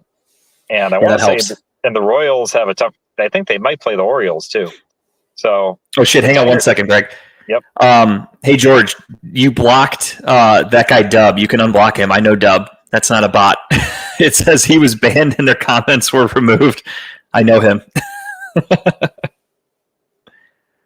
I did not see his comment though because I was on another page, but I just came back and I looked down and it says that guy Dub was banned. Dub, love you, man. Thank you for checking in. Haven't talked to you in a while. Hope you're doing well. Yeah, let's find a way to unban him. Sorry about that, Greg. But yeah, no, I could absolutely see that. The Royals and I saw a stat the other day too that said like, it might have been yesterday they were talking about it. They said that Bobby Witt Jr. is batting like 300 something over the last like week or so, and the Royals as a team are batting like 100. Like the discrepancy of how bad they're playing overall is pretty alarming. Obviously, they lost. How do you pronounce his name? Pasquano, or however you say it. Pasquantino. That's right. It. Yeah, what did he do? He broke his ankle or something like that. Yeah. That's a huge blow. So yeah, definitely they're falling. The Twins are having an epic collapse. That if any other team that had a little bit of more of a spotlight on them was doing what they were doing, that would be a huge story. But no one's really talking about it because it's the Twins. But I mean, that's a fucking epic collapse to let the Tigers come up and steal your spot in the playoffs like they did. And it warms my heart after all the shit they've talked to this season about how the Guardians aren't any good. Oh, it's not like they're the 1927 Yankees. They'll come back to earth. We got I love it. I couldn't be happier. However, it sucks because we're still going to have two other teams from the Central in the playoffs, which sucks because I hate them. But it is what it is. Somebody's got to take those spots. It also helps though as a Guardians fan because I have friends that obviously they like to talk shit about Cleveland. And they're always trying to rag on our division. And they're like, well, you play in the easiest division in baseball. Now I'm like, we have 3 fucking teams in the playoffs, minimum. Yeah. At least, it's either going to be the Twins, Tigers, or Royals. But in that combination, 2 of them will be in the playoffs. So it's kind of hard to say that's the worst division in baseball when more than half the division made the fucking playoffs. But I'm sorry, what were you saying? Yeah. But anyways, I've got Houston beating the Royals in that matchup. Okay, so you see a potential Guardians, Astros, ALDS, and then down below, so that would make it, we'll just play hypothetical here, Orioles against the Tigers would be your bracket. So who do you got in that one? Didn't think about that one yet. Okay. I don't know. That's a pretty good matchup because in a short series, Tariq Skubal can pitch twice, and he's really good. Yes. Very good. He's going to be the AL Cy Young winner. Yeah. This is also partially selfish. I would be worried about Detroit beating Houston than beating the Guardians just because of the pitching. And I think over like the Tigers against the Guardians, either this year or in the second half of the season, their whole staff had an ERA of like 2 against the Guardians. We just can't hit the Tigers. So it's a little selfish, but I hope they're on the other side of the bracket. I see that as a toss-up between them and the Orioles. So I'm gonna go with Detroit. I'm probably gonna regret that. I think Baltimore could easily win it. But I think either of them are losing to the Yankees. So yeah, no, absolutely. All right, Guardians, let them tie it up. It is currently 2-2. It's all right, it means nothing. Well, no, they're still. Yeah, no, they're still in the run, technically for the 1 seed. Still have that 1 seed. Yeah, the Yankees are down 5-1, so that would be huge. Or actually make that 7-1. Orioles are up. The Guardians reset their rotation for the coming weekend. I saw that. Yeah, they're kind of, I won't say conceding, but they're playing smart now. So they're no longer number 1 priority is the 1 seed. They're happy with the 2. It looks like, which I understand. I completely get it. And they don't want to show Bybee to the Astros. Yeah. Oh yeah, that's right. I forgot we do close out the series or the season against the Astros this weekend. Yep. Yeah, no, that makes sense. I like what they're doing, and we'll see how that all shakes out. But right now, that is the current MLB postseason picture. Gun to your head, Greg. You don't have to go through each round. Who do you have in the World Series? Who's your winner? Again, I'm not holding you to it. Just figured little shits and giggles. I think Phillies Brewers would be a great series. I think Phillies are going to pull that out. I think the Phillies will beat the Padres. I think the Guardians are going to beat the Yankees. So Guardians Phillies World Series with a big fuck you to my old boss who was a Phillies fan. I have the Guardians taking it. I said I feel like this is the year. It's Guardians all the way. I would absolutely love that, and I'm with you. I feel like that's a very, very, very reasonable, realistic outcome that could happen. So yeah, that's awesome. Playoffs start next week. I think. When's the first game? Tuesday or Wednesday? I don't know. I know the first division series game for the Guardians is Saturday, or a week from Saturday. Yeah. Okay. So the playoffs technically start, according to George, the playoffs start on Tuesday. Steve says, "Fuck Greg's former boss and go Guardians."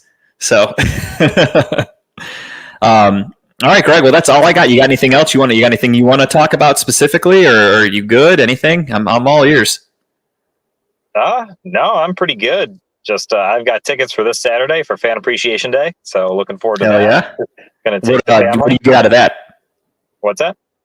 What do you get with that? Like anything, or you're just going to the game in general, or do you have like anything special? We're going to the game. There's a giveaway, like a 2025 schedule poster, and then it's dollar dogs, and then it's fireworks. So, okay. Good for the kids, good for us. They do a lot of giveaways during the game, and hadn't actually brought the family to a game this year. So it was a couple weeks ago. My son was bugging me, so I'm like, oh man, there are only a couple weeks left. I was going to do that. Hey, running out of time. Perfect timing. Yeah, got tickets for that, and then I have tickets for Game 2 of the division series. Hell yeah, man! All right, well, I appreciate you jumping on here and talking a little baseball with us, and I'm sure we'll see how these series go and how everything shakes out. And if there's, some important stuff to talk about, if the Guardians keep on rolling as we expect, we'll definitely have you back on to talk a little bit in the playoffs. Awesome. It's been fun. Thanks, JG. Absolutely, man. No problem, dude. Thanks for coming on. I appreciate it. Have a good one. All right, dude. I'll talk to you soon. You too. All right, everybody. That was Guardian guy Greg. Can't thank him enough for hopping on. That was awesome. Love talking with Greg. Biggest baseball fan I know. Love getting his insight. He eats, sleeps, and breathes baseball, is whether it's on the field, whether it's behind the scenes, payroll wise. He gets the dirt. He loves talking about it. It's awesome. Happy to have him on this episode. And with that being said, it is time for picks. Week 4 NFL picks. As you can see there, if you guys want to play along at home, if you're watching right now, feel free to give me your thoughts in the comments. The current score records, I should say, not score. What the fuck? Who am I? I don't know how to talk. Current record is I am 28-20 in first place, and Kyle is 24-24. He has a deep hole to dig out of. I am not going to lie to you. I have been really busy. I love football. On the weekends, don't get me wrong, I dedicate my time to watching as much football as possible. But during the week, I don't get to dedicate myself to what I normally would do, which would be I would analyze all these games. Not going to lie to you. I haven't looked at the schedule yet for week 4. Don't even know who half the teams are playing. So Kyle gave me his picks. I will read them off as I go along here. Let me write out my paper because, again, I've put no thought into this. So week 4, 2024. JG. Split it down the middle. Kyle. And a line across the top. All right. Obviously, you guys know we saved the Browns for the end. So with that being said, I'm going to go in order of how Kyle went because we never look at the same thing. So Thursday Night Football, obviously, we always start with. I think it's safe to say we're both taking the Dallas Cowboys. The Giants did beat up on the Browns, but the Cowboys are the Cowboys. I think they're the better team. We're both taking Dallas. That's a gimme. So let me write that up for you right there. Nice and easy. All right. Next up, he has the Broncos and Jets on his list. He is taking the New York Football Jets. I have a 4-game lead. Let's have a little fun, shall we? The Denver Broncos have actually been pretty competitive. Their defense is no joke. Cortland Sutton is one of the, not Cortland Sutton. Patrick Surtain Jr., or the second, whatever the fuck, is one of the Yeah, Denver knows Bo blows is how that should read. Bo Nix is not very good. He is a good. He can scramble. He's a big bodied scrambler, but he hasn't even thrown a touchdown yet. He's going into week 4. That's kind of sad. However, Kyle's taking the Jets. The Broncos, again, they've been competitive. They just beat up on the Buccaneers last weekend. The Jets, I don't understand the Jets as a team. So week 1, I talked about this a little earlier in the episode. Week 1, the Jets got blown out by the Niners. They had Rodgers on the bench in like the third quarter. Week 2 against the Titans held their own. Had it not been for Will Levis being a complete fucking bonehead and throwing the game away literally, the Jets probably should have lost that game against the Titans, who the Titans defense surprisingly is playing better than anybody would have expected. Their offense sucks. Week 3, the Jets got to play the Patriots, who Patriots held on to beat the Bengals, even though the Bengals had a lot of their own mistakes. They had a touchdown called back because a guy stepped out of bounds. They had a fumble at like the fucking goal line almost. They couldn't stop Ramondre Stevenson. They got in their own way. They beat themselves week 1. Other than that, the Patriots looked good against the Seahawks. But again, who are the Seahawks? They're a 3-0 pretender, I think would be the safest way to call them. But the Jets have had a pretty cake schedule, and they've struggled against 2 out of their 3 opponents. I'm not saying the Niners was a cake game, but playing the Titans and the Patriots back-to-back is pretty fucking easy. And struggling against the Titans and beating up on the Patriots. Kudos to them. They beat up on Jacoby Brissett and the Patriots. The Patriots were projected from Vegas to win like 4 games this year, so that's not quite an accomplishment. The Broncos, rookie quarterback, expected to stink, but again, pretty decent defense, a couple good wide receivers, a couple good running backs. Bo Nix can scramble. Bo Nix can create plays and it can extend plays. With that being said, I'm going to have a little fun with it just because I have a 4-game lead. It's early. I'm not too worried about it now. Give me the Broncos. Give me Denver. That would be a good one to get a little extra lead on Kyle, I think. I think that would be kind of funny. Sorry, had something on my foot. Next up, Kyle has, again, not in the same order as me, he has the Vikings who are taking on the Green Bay Packers. Sam Darnold's a little banged up. The Green Bay Packers have been playing well. Are you on the right page, George? That one was up there. The Vikings are 3-0. The Packers are 2-1. They only lost that first game, close one to the I forgot what they're called, the Eagles. The Packers, however, are trying to get Jordan Love back. He's still not 100%. I don't think he practiced today. It's Wednesday. I'm not holding my breath that he'll be back, and if he does play, he's not 100%. On the flip side, Sam Darnold hurt his knee at the end of the game against the Niners. He had to get an MRI. He says, he's good to go, but that banged up knee is going to be something that lingers. With that being said, though, I'm assuming Malik Willis is going to be the quarterback for the Green Bay Packers. I don't think he's going to be able to overcome the Vikings. He was able to overcome the Titans and the Colts. Don't think he can do it against the Vikings. Give me Minnesota as well. So we have a double Viking burger. Hold the cheese. Next up, Saints and Falcons. Kyle's going with the Saints. Good defenses. Very good defenses going up against each other. Falcons really held their own. They tried to beat the Kansas City Chiefs. They did what they could. However, they had a couple offensive linemen go down, and they're going to be playing with some backups. Kirk Cousins still looks a little lost at times in behind center for the Falcons. With that being said, give me the Saints. I'm taking them as well. So we're having a double New Orleans pick. Next up, Kyle has the Eagles. Philly. They are not on this page. Don't even know who they play. They play the Buccaneers. Oof. So they met in the playoffs last year. Baker embarrassed the Eagles.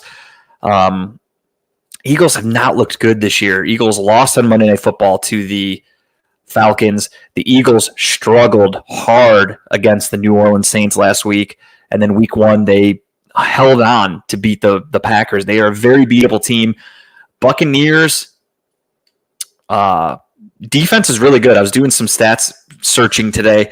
I was just looking up different team defenses. I don't think the Buccaneers have allowed a passing touchdown yet this year. The Eagles are probably going to be without Devontae Smith, who got a really bad concussion last week, and they are probably going to be without AJ Brown, who has been out for the last couple of weeks, so who knows if he'll be healthy.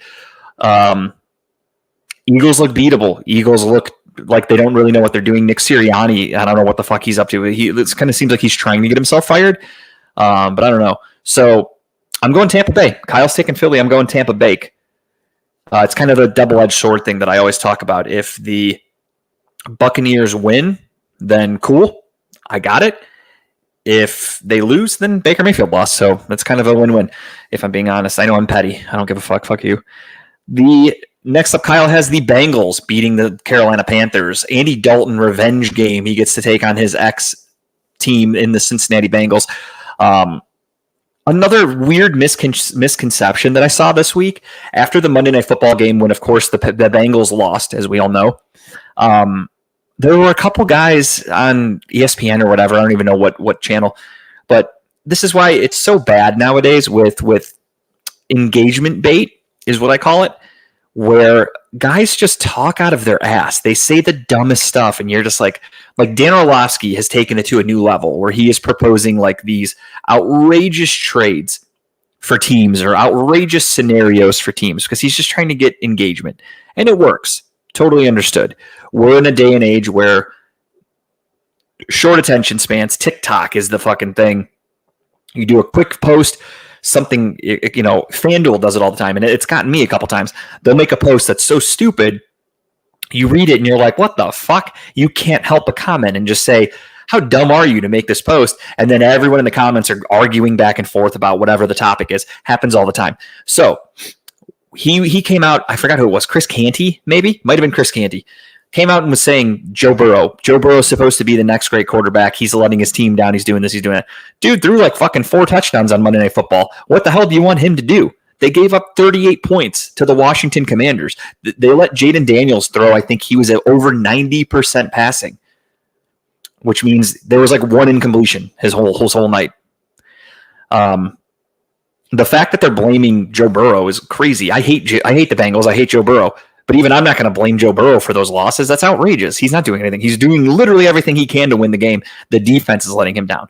The defense can't stop Ramondre Stevenson, Jacoby Brissett. They can't stop Jaden Daniels. They can't stop Terry McLaurin. They can't stop whoever the fuck they played in week 2. Kansas City. Who can, though? But Joe Burrow is doing everything that he can. It's not Joe Burrow's fault. Yeah, week 1 they sucked. But again, I think he threw a touchdown. Guy stepped out of bounds. Couldn't get his feet in. Next one. Basically threw a touchdown. If I think it was Mike Gesicki who fumbled at like the fucking 2-yard line or something like that. Not Joe Burrow's fault. What else can the quarterback do if guys are turning it over? So with that being said, give me the Bengals as well. I think the Bengals are going to be able to score. I don't think Andy Dalton's going to be able to replicate the week that he had against the Raiders. The Bengals are a little bit of a better team than the Las Vegas Raiders. So give me Cincinnati as well. Next up, if I can get my phone to open, Kyle is taking the Texans to beat the Jags. I am going to go along with that as well. The Jags, again, look like a dumpster fire. They look like they're getting ready to fire Doug Peterson, which, so be it. They suck. They put a lot of money into Trevor Lawrence, and it's backfiring. I actually saw a tweet today or yesterday, I forgot when, that was really putting things into perspective. I won't say it was eye-opening, but it put a lot of things into perspective, and it basically showed the amount of teams that have taken huge leaps of faith, huge swings on quarterbacks, and they have backfired. I don't remember the exact details, but it basically was saying the Bengals made Joe Burrow one of the highest-paid quarterbacks in the league. They're 0-3. Not blaming Joe Burrow, but at the end of the day, if you're a quarterback and your team's losing, you get the blame. That's just how it works. There was another stat that said, or it was the same tweet, but it was just going over quarterbacks. It said the Giants paid Daniel Jones to because they thought he was a franchise quarterback, took him to the playoffs. How is that paid out? Doug was booted out of Philly for a reason, is not Trevor, when he had 3 different OCs. Yeah, no, don't get me wrong. Doug Peterson, you fire the coach, you don't fire the player. Trevor Lawrence just got that huge contract. So that's another one. They brought up that. They said Trevor Lawrence, one of the highest paid quarterbacks in football now. They're horrible. They're 1-8 over their last 9 games, dating back to last year. They're 0-3 on this season, about to be 0-4 more than likely. They talked about Justin Herbert, got this huge contract. Justin Herbert and the Chargers are, what are they, 1-2? Are they 2-0? I don't remember. Whatever their record is, they're okay. They're not a great team. They don't look like they're an actual Super Bowl contender. It talks about when the Broncos made a huge leap to go after Russell Wilson because they thought that's what they could use. Like, it just basically goes in and shows you what teams do to take these huge leaps to get quarterbacks. Look what the Panthers gave up to go get Bryce Young. He probably is. That's a bust, a horrible decision, but they took a leap. The Bears traded away Justin Fields to take Caleb Williams. That's a big gamble. You're getting rid of a guy who's been in the league a few years, showed potential, hasn't set the world on fire, but showed potential, and you go, we're moving on. We're trying something else. Every year, teams take these huge leaps on quarterbacks, and 9 times out of 10, they fail.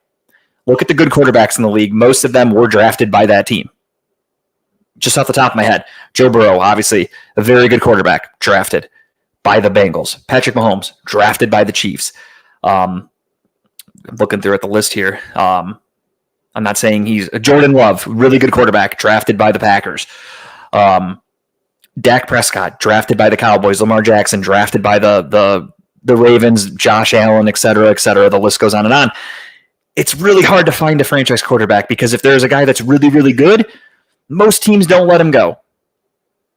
Look at some of the quarterbacks that have changed teams over the years. Recently, Derek Carr, Kirk Cousins, Sam Darnold. I'm just looking at the games right here. Matthew Stafford, Justin Fields, Russell Wilson, Aaron Rodgers. These guys are older. They're probably past their primes. That's why teams were willing to let them go. You usually can't get a franchise quarterback unless there's a huge reason behind it. And that's, again, how the Browns were able to get Deshaun Watson. It wasn't because he was bad. His last year in Houston, he was fantastic. It's because he called out the owners, demanded a trade, and then got it and had all these accusations come out. So he's got a lot of baggage. But he wasn't let go because of his talent, but it backfired as of right now. I'm really, really losing patience, but I'll talk about that in a minute. Getting back. Sorry, I get off track. We are both going to take... Oh, sorry. We have the Steelers against the Colts. I missed that one. That's the next game on the list here. Kyle took the Steelers. He said, ugh, in the text. I got to say, I'm with him. The Steelers are going to put a lot of pressure on Anthony Richardson. I think Anthony Richardson is a fucking bum. I've said it since he got drafted. The dude's still throwing for like 50%. He's throwing 2 to 3 interceptions a game. The Steelers' defense is really good. I'm not going to knock them. They're going to be 4-0, it looks like, after Sunday, even though it's in Indianapolis. I hate to say it. The Steeler fans travel well. Wouldn't be surprised if there's a lot of Steelers in the stadium.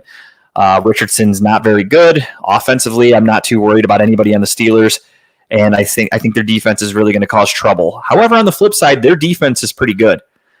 I would not doubt if Joe Flacco gets some snaps. I would not doubt that at all. On the flip side, the Colts defense is decent and the Steelers offense is not. So that could be fun to watch. That could be a low-scoring, close game, but it also, again, could really depend on Anthony Richardson. If he turns the ball over a lot and gets some really good field position, then it's game over. Chris Bosworth is going to hit, field goals inside of a dome all day. So could get ugly for the Colts, but I do also have the Steelers winning, unfortunately. I hate to say it. I hate that they're going to be fucking 4-0. What a horrible 4-0 team, potentially. Horrible. Just terrible. Like the biggest fucking pretender team I've ever seen. Next up, Kyle has the Rams beating the Bears. I'm with him. Not much explanation needed for that one. I think the Bears are a bad football team, and I think the Rams are going to win because the Rams somehow just found a way to beat the fucking Niners, even though they were super banged up. They had that last-minute comeback, which kudos to them, but interesting. Oh, shit. Guardians are up 5-2 in the top of the ninth. I love it. Emmanuel Clase is on. No outs, runners on the corners, though. Don't like that. Let's keep that ERA down. Oh, it was a 3-run home run from Jose Ramirez, so that's fucking awesome. Go Guardians. Hopefully Clase can close the door on that, which I have reason to believe he can. He's arguably the best closer in baseball. Not arguably. He is the best closer in baseball right now. Next up, Kyle is taking the Commanders to beat the Cardinals. Cardinals have actually played really good football, so have the Commanders. Commanders' defense is still pretty bad. Obviously, they gave up 30-plus points to the Bengals, but they can score a lot of points. Cardinals, I don't know what to make of them. With Jonathan Gannon, they sometimes look good, then the other times they look pretty bad. I got to go with Washington as well, just because of what I saw on Monday Night Football. This one, though, is a coin flip. I could easily see the Cardinals winning. I'm not taking the Cardinals, but if they do, I'm going to go, fuck, I should have taken the Cardinals and gone with my gut, but I'm kind of leaning towards the Commanders. Just because I already have a lot of opposite picks of Kyle. I don't want to go too crazy this week and let him make a full comeback. Not that I'm picking the Commanders only because he did, but when I'm going with, I got to be smart on these picks. So I'm going with them. Washington, he has. And then next up, we have the Niners over the Patriots. I'm with Kyle on that one. The Patriots, I think their bubble has burst. They got that one win to start the season. They took the Seahawks to overtime in week 2. Then they got their asses kicked. They got fucking exposed.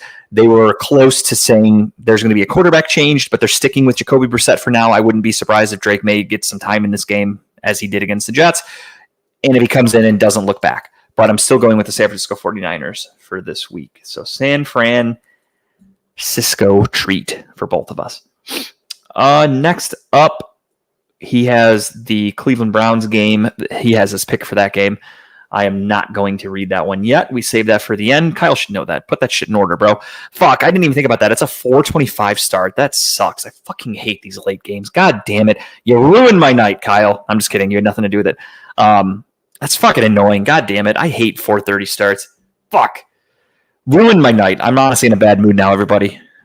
Chiefs and Chargers in Los Angeles, though, but the Los Angeles fans are garbage. Chiefs, everyone claims they're getting bailed out, blah, blah, blah. So you had, of course, week 2 against the Bengals, a clear and obvious defensive pass interference that got called and everyone threw a fucking fit. And then you fast forward to Sunday Night Football against the Falcons, and there was a late touchdown attempt from the Falcons where it looked like Kyle Pitts got kind of held up. However, the difference with this, sports fans, and I'll tell you really quickly, the Bengals game, the defender ran – I'm sorry, I'm backwards. So here's the receiver. The defender's here. The defender ran into the back of the receiver and pushed him forward. That's pass interference. The pass against the Falcons, the defender was running backwards with the ball coming in a little underthrown, and the receiver wasn't trying to run back towards it. He was still running back because, again, it wasn't a great throw. So a bad throw from Kirk Cousins is why that did not get a penalty. Had Kyle Pitts been trying to get to the ball and got interfered with, pass interference. He was not. The defender was in position to break up the pass. That's not the defender's fault that Kirk Cousins threw the ball right at him. He needs to place the ball better, and Kyle Pitts needs to be able to try to get the ball, like make more of an effort to look like you're getting interfered with, if that makes sense. I know it's easier said than done, but to me, that was a good no call. I'm sorry. I know people always, every week, they post a meme of the refs and say, oh, the Kansas City refs, whatever. Whatever. It's fucking old. The Chiefs are a really good team. Patrick Mahomes is probably the best quarterback of all time. I hope he goes down that way because I hate Tom Brady, but they're a great team. Just let it happen. He took the Chiefs. I'm taking the Chiefs as well. The Chargers are a good team, but I don't think that they are anything special. They just lost to the Steelers and put up 10 points. Chiefs are going to fucking steamroll them. Give me Kansas City. Next up, Kyle has, my phone thought I said Siri there, but I said Kansas City. Okay. Technology, AI, get better. Bills over the Ravens. Kyle has the Bills over the Ravens. I do as well. Bills are playing the best football. They're the number 1 team in most power rankings right now. Their defense is playing really, really well, even with injuries, and their offense looks unstoppable. On the flip, the Ravens had a good game. Derrick Henry had a good game finally for the Ravens. Their offensive line was kind of able to hold up, but I take the Bills. I said it in the beginning of the season. I think the Bills are a super, super surprise team that could potentially go to the Super Bowl. I had Josh Allen as my MVP, and because he's playing at an MVP level, I picked it before the season started. So with that, I'm going with Buffalo as well. So that gets us to Kyle forgot a game. He missed the sorry, trying to text him with one hand. It's not working. Told him, you're missing the Lions and Hawks game. He forgot a game. Should I just give him a loss? I'll give him a loss. Dolphins, they're double Monday Night Football games again. The Dolphins are hosting the Tennessee Titans, and the Seahawks are hosting, the Lions are hosting the Seattle Seahawks. 2 Monday Night Football games. I like it. One starts at 7:30, the other starts at 8:15. I know we got lucky because there were like hardly any penalties. Well, in their defense, George says, yeah, crappy first game. In their defense, Jags-Bills in the preseason looked like a good game, sounded like a good game. Who knew the Jags were going to be this bad? This one, Titans-Dolphins, preseason, kind of sounds like a cool game. You're going to have Will Levis, who knows what he's going to be. If he turned out to be really good, that's a good game for ESPN. If he sucks, on the flip, you've got Tua. Little did we know Tua was going to have scrambled brains. So, Kyle sent his pick in. All right, we got it. With that being said, Kyle is taking the Dolphins. I got to go with the Dolphins as well. I think they'll figure out a way. Mike McDaniels will just run the ball if he has to. And then we have the Hawks and the Lions, as I said, the second Monday night game. Kyle's going with the Hawks. I'm going with the Lions. Lions are at home. The Hawks are, I think, a pretender at 3-0. They've had a pretty easy schedule. They're finally playing somebody tough. I think in Detroit, it's not an easy place to play, especially Monday night. The crowd's going to be fucking riled up. And I'm going with the Lions. I think they're going to play really well. So give me Detroit. Kyle's taking Seattle. So we could have a major flip this week with our picks. Now that leads us to our final pick. Browns and Raiders. Browns take on the Las Vegas Raiders. Browns have looked like a lost team. They look like they have no idea what they're doing. Hawks beat Detroit last year in Detroit. Yes, they did, George. However, different head coach, completely different team. They have Mike Macdonald now as their head coach. The Lions, they're in a make or break year, I think, in my opinion. Their window isn't getting any bigger, but I just like them at home. I think Dan Campbell's going to find a way to not fuck it up, maybe. But yeah, so we have the Raiders and we have the Browns. I said it before. I really don't even know what to tell you. The Raiders are a team that are expected to only win a handful of games. They will be one of the teams battling for a top draft pick to draft a quarterback. There's already locker room issues with Antonio Pierce calling guys out for, he called it, quote unquote, making business decisions. So he's basically calling out the team. I didn't see these messages. Sorry, I was on another page. Broncos suck. Sean Payton is too old school, and they know how to beat the Broncos. Bo Nix will still be bad, but Sean is gone. Yeah, I mean, that's something. You drafted your rookie quarterback. Somebody will take that job next year if Peyton gets canned. The Broncos are just a bad franchise. Ever since Peyton Manning retired, they went after Sean Payton. They got Russell Wilson. They gave him, just horrible decisions. But yeah, so the Raiders are a bad team. Max Crosby's hurt, which is great for the Browns because he's one of the best defensive ends in football. However, so is the offensive line of the Browns. So a 50% Max Crosby going up against a 12% offensive line for Cleveland because we might be having to put fucking Joe Bitonio at left tackle again. Not great. Don't love it for the Browns. We have already shown this year that our offensive line cannot block for shit. We can't run the ball. We can't pass the ball. Defensively, I don't even know what to make of this team. Last year when we went to Indianapolis, I know it was a different team, but we went to the Colts with Gardner Minshew. He lit this defense up. This defense does not play well on the road. They haven't played well at home. They've truly done nothing this year to make me have any faith in them at all. Myles Garrett is, of course, they announced today. He has both feet are injured. He has a hamstring injury, or I think it was, or a calf. He has an Achilles injury. He has like 4 injuries right now that he's playing through. He claims he's playing on Sunday through hell or high water, which is great. However, great. He's going to re-aggravate something and miss the season. I don't know. I'm very negative right now. I'm very down on the Browns. Truth be told, gun to my head, I don't think I can pick them to win another game this year. And I know that's being a prisoner of the moment. I'm very frustrated with them. I'm very pissed. But with that being said, I'm not taking anything back that I said. I think the Raiders are a shitty team, but I think the Browns have proven that they are a shittier team. They were projected to win the division by many, or to at least be a playoff team, a contender, and they look like a team that's going to be battling for a top 5 draft pick. That's how fucking bad and ugly they are. I have no reason right now to have any faith in them in being able to turn this around in 1 week. I have nothing. I need to see something from them, and until I see something, any type of consistency, any type of good play on either side of the ball, I can't pick them. So with that being said, give me the Raiders. That's why this episode was called Viva Las Vegas. I think we're going to lose this game. The Browns haven't coast since 2012, I think it was. They're terrible on the West Coast. They've been terrible on the East Coast this year. Just nothing good to say about this team. I think if we lose this game, some serious decisions need to be made that we'll talk about next week before the game or during the show. And that could involve Deshaun Watson. That could involve Ken Dorsey. Could involve anybody. I am very down on this team. And this is the best roster this team has had since 1999 in my lifetime, for the most part. I didn't start watching the Browns until the late 90s. So this is it. You're wasting great years for Myles Garrett. You're wasting years for all of these talented players. Joel Bitonio is not getting any younger. So for me, it's, again, no excuses, win or go home, shit or get off the pot. Right now they suck. So I have to go with the Raiders. I am going with the Las Vegas Raiders. Kyle is taking the Browns. They wasted Joe Thomas. Joe Thomas, though, did not want to go anywhere else. I think they offered to trade him, and he did not want to go anywhere else. He wanted to retire a Cleveland Brown. Would have been cool of the Browns to get him somewhere where he could, there were a lot of rumors back then. I think Peyton Manning was still in the league. There were rumors that they would trade him to Denver to block for Peyton Manning, which he would have won a Super Bowl. But still a Hall of Famer.